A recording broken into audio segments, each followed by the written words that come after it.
পদমর্যাদা আমাদের মধ্যে যারা অনুষ্ঠিত আছেন তাদের জন্য নভেম্বরের 35টি আমার প্রদান, আমাদের স্টুডেন্টদের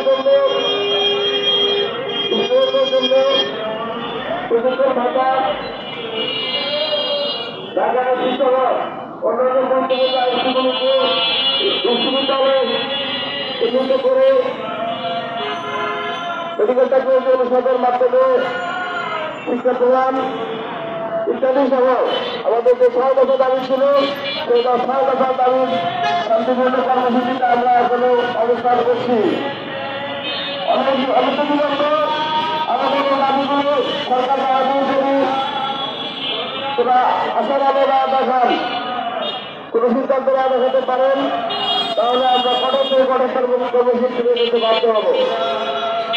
প্রিয় দেশবাসী, এবারে আজকের অনুষ্ঠানে সমাপনী ভাষণ নিয়ে আসছেন ছয় দফা দাবি আদায় মানববন্ধন এবং আজকে radio imaging technologist society ITS এই 6 দফার দাবিতে আজকে মানববন্ধন করছে জাতীয় প্রেস ক্লাবের সামনে।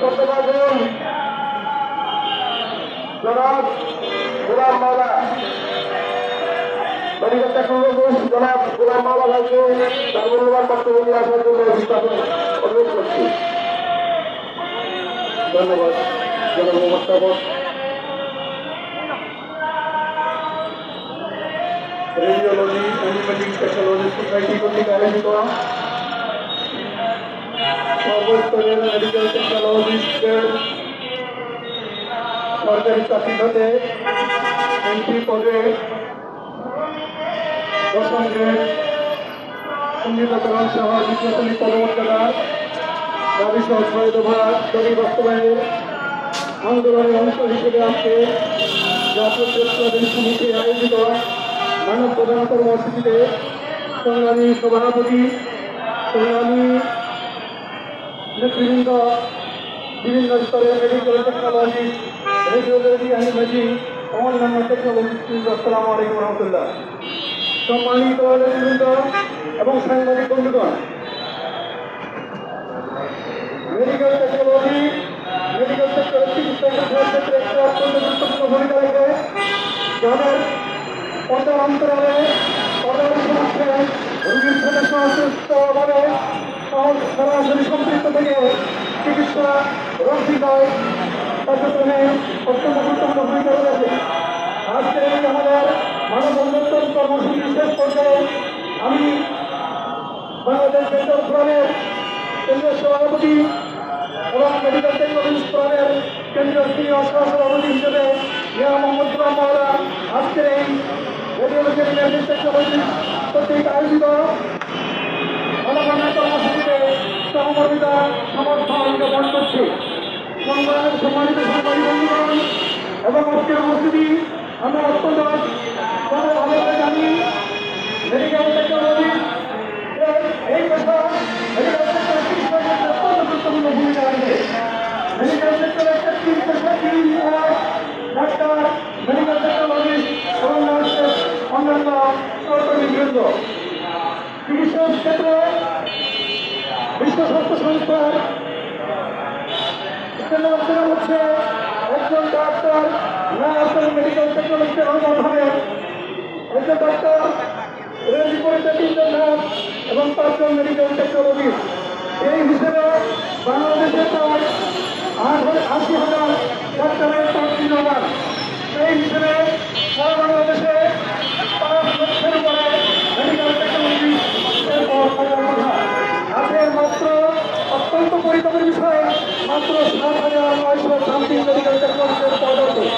যে কারণে রোগীদের ক্ষেত্রে আমরা জনগণ যে ট্যাক্সের টাকা রাষ্ট্র চলে তারা সরকারি ক্ষেত্রে যথাযথ মেডিকেল চিকিৎসা সেবা বঞ্চিত হয়ে বেসরকারি খাতে যেতে হয়।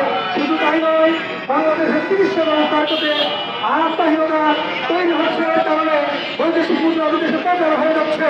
আমাদের দেশ থেকে চিকিৎসা সংগ্রহের জন্য আমাদের বিদেশে চলে যাচ্ছে। অতএব এই বৈদেশিক মুদ্রা সংরক্ষণের চিকিৎসা ক্ষেত্রে মান উন্নয়নের জন্য অনতিবিলম্বে চিকিৎসা ক্ষেত্রে মেডিকেল টেকনোলজির পদমর্যাদা, পদোন্নতি, উচ্চশিক্ষা, পদায়ন এবং তাদেরকে অর্থনৈতিক সুরক্ষিত সুবিধা দেওয়া সহ তাদের জন্য ভালো পরিকল্পনা সৃষ্টি করা এই টেকনোলজির ভিতরে কেউ যে ডেন্টিস্ট মেন্টিস্টটা পড়ে নাকি? সবই পড়ে, ল্যাব, রেডিওলজি, ডেন্টাল, ফিজিওথেরাপি, সব এভরিথিং। বলেন তো কি কি পড়ে? মেডিকেল টেকনোলজির মধ্যে পড়ে laboratory medicine, radiology and imaging, physiotherapy, dental, radiotherapy, এখন আবার নতুন হয়েছে ওটি আর ফার্মাসিস্ট সহ।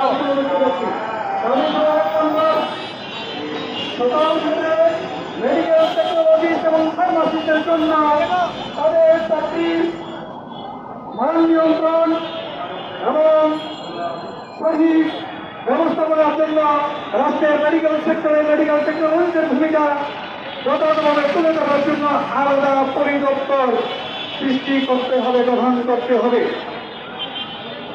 স্বাস্থ্য অধিদপ্তর একটি আলাদা পরিদপ্তর গঠন করতে হবে। দাবি নম্বর 2, সকল ক্ষেত্রে diploma engineer, diploma nurses, diploma কৃষিবিদ্যালয় তারা 19টি ক্ষেত্রে সকল ডিপ্লোমা তাদের পদমর্যাদা ফিরে দিয়েছে। এমনকি 16, 13, 14, 11, 12 গ্রেড থেকে তাদেরকে 10 গ্রেড দেওয়া হয়েছে। কিন্তু অত্যন্ত পরিষ্কারের বিষয়, 84 সালের চুক্তি, 89 সালের চুক্তি গভর্নমেন্টের সাথে সেটাকে ভঙ্গ করে কোন এক দূর অভিসন্ধিকারী চক্রান্তকারীদের হাতের ইশারায় মেডিকেল টেকনোলজির জাতি এখনো পর্যন্ত তাদের অধিকার বঞ্চিত।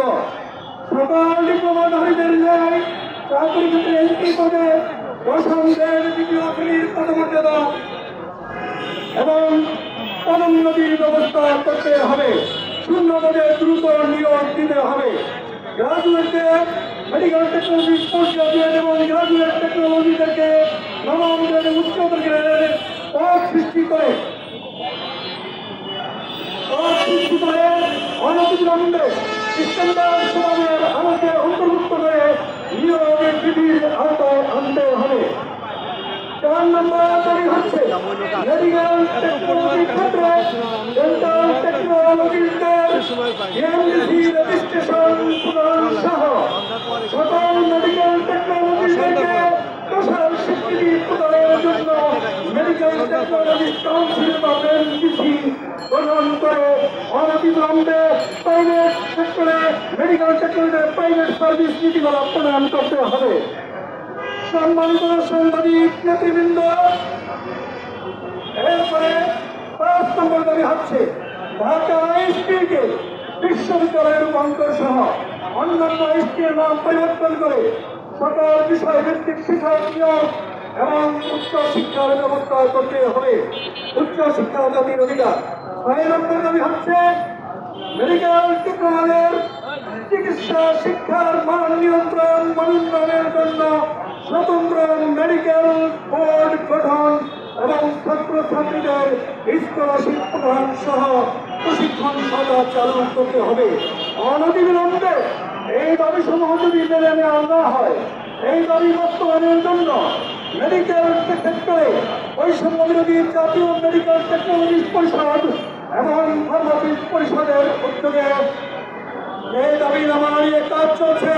মাননীয় স্বাস্থ্য উপদেষ্টার আশ্বাসের ভিত্তিতে এই যে দাবিনামা বাস্তবায়নের জন্য স্বাস্থ্য মন্ত্রণালয় থেকে জনপ্রশাসন মন্ত্রণালয়ে কাজ করছে।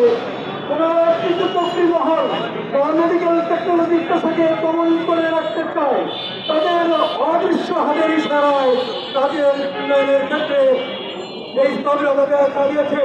অনতিবিলম্বে এই নভেম্বর মাসের মধ্যে 10ম গ্রেড বাস্তবায়ন সহ দাবিনামা মেনে নেওয়া না হয় অনতিবিলম্বে মেডিকেল টেকনোলজির জাতি laboratory, radiology, dental, physiotherapy, radiotherapy সহ ফার্মাসি সহ সকল সেক্টরের মেডিকেল টেকনোলজিস্টরা কর্মবিরতি সহ যে দুর্বার আন্দোলন গড়ে তুলবে।